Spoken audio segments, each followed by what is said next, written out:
Bonjour et toutes et tous. Alors nous allons maintenant voir notre deuxième chapitre sur les équations avec un petit point sur les systèmes d'équations.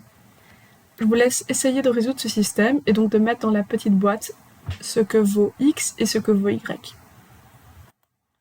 bien. À présent, regardons un peu un autre exemple pour vous expliquer un peu ce qui pourrait se passer. Donc ici, je vois que j'ai deux équations et en fait j'ai aussi deux inconnus.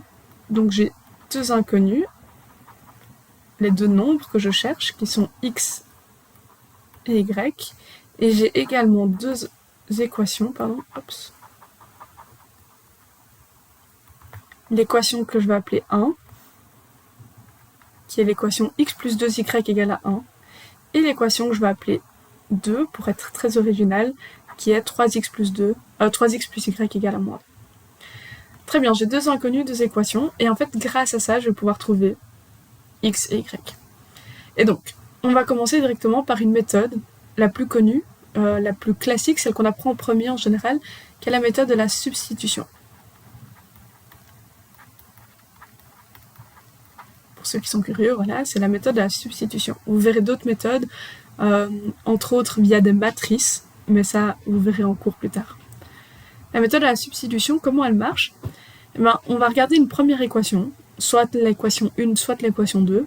On choisit, ça revient au même, et on va isoler un des termes. On va faire comme si on voulait résoudre un des termes. Alors moi ici, je propose de prendre l'équation 1. Si vous voulez prendre l'équation 2, ça marche aussi. Donc je prends l'équation 1, x plus 2y égale à 1. Ce que je vais faire, c'est que je vais isoler. Alors isoler, ça veut dire trouver la valeur de x. X est égal à, j'ai isolé x.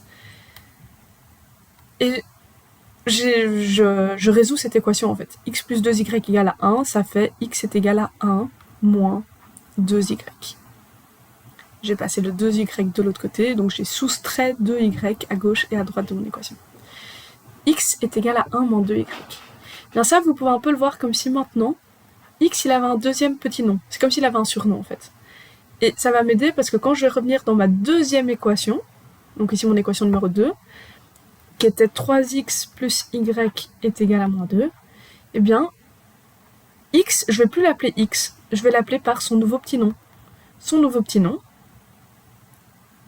donc x, son nouveau petit nom c'est 1 moins 2y. 1 moins 2y.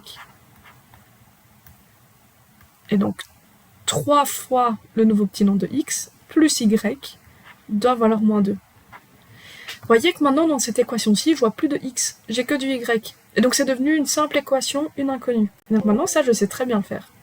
Comment on fait ? On va commencer par distribuer ce x3 ici, j'ai 3 fois une parenthèse. Ça me fait 3 moins 6y plus y est égal à moins 2. Et ensuite, je passe tout ce qui n'a pas de y de l'autre côté, et tout ce qui a du y à gauche, et tout ce qui n'a pas de y à droite. Donc tout ce qui a du y, j'ai moins 6y plus y, ça me fait moins 5y. Et ce qui n'a pas de y, j'ai moins 2, moins 3, ça me fait moins 5. Si moins 5y est égal à moins 5, ça veut dire que y est égal à moins 5 sur moins 5. Ça veut dire donc moins 5 sur moins 5, ça fait 1. Et donc là, j'ai trouvé une inconnue. J'ai trouvé ma première inconnue, y. Je viens de trouver que c'était égal à 1. Très bien, mais j'ai pas encore trouvé x. Comment est-ce que je vais trouver x ? Eh bien, je vais revenir en fait à cette petite équation que j'avais trouvée ici. J'avais dit que x était 1 moins 2y. On avait dit que x, que je mettais en vert, ça devait être égal à 1 moins 2y. Mais y, j'ai trouvé sa réponse. Y, il vaut 1.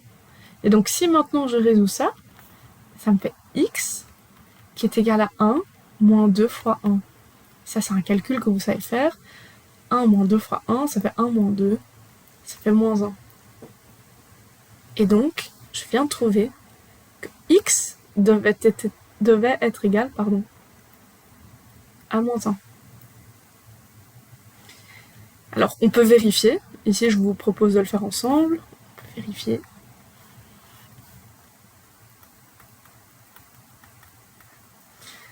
on va regarder dans la première équation, qu'est-ce qui se passe quand on remplace x et y par les deux valeurs qu'on vient de trouver. Donc j'ai dit x, ça doit valoir moins 1. Donc là, je suis en train de faire la première équation.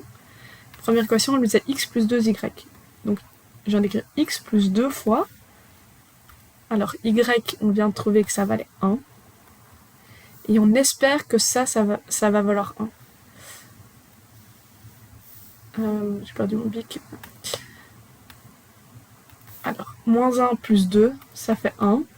Ouf, on est soulagé, c'était bien ça qu'on voulait. On voulait x plus 2y valait 1. Et on a x plus 2y vaut 1. Donc ça, c'est bon. Donc à notre deuxième équation, la deuxième équation, on me dit 3x plus y. Donc 3 fois x, x on a dit que ça valait moins 1, plus y, on a dit que ça valait 1, et on va voir combien ça vaut. Alors 3 fois moins 1, ça vaut moins 3, moins 3 plus 1, ça vaut moins 2. Est-ce que c'est ce que j'espérais trouver? J'espérais trouver 3x plus y égale à moins 2, et ce que j'ai eu, c'est 3x plus y égale à moins 2. Et donc c'est bon. Alors ici, c'était un seul exemple. Vous allez en rencontrer beaucoup dans le cadre de d'autres cours, par exemple en mécanique, ou en maths, ou en élec. En fait, dans la plupart de vos cours, vous allez devoir résoudre ce genre de système d'équations. Vous avez des exercices qui sont disponibles, on vous encourage vivement à les faire. Il faut vraiment commencer à aller de plus en plus vite pour ce genre de calcul. Mais au moins ici, vous avez un exemple qui est détaillé. Voilà, je vous souhaite bon courage pour la suite. Et il y a une troisième vidéo sur les équations du second degré.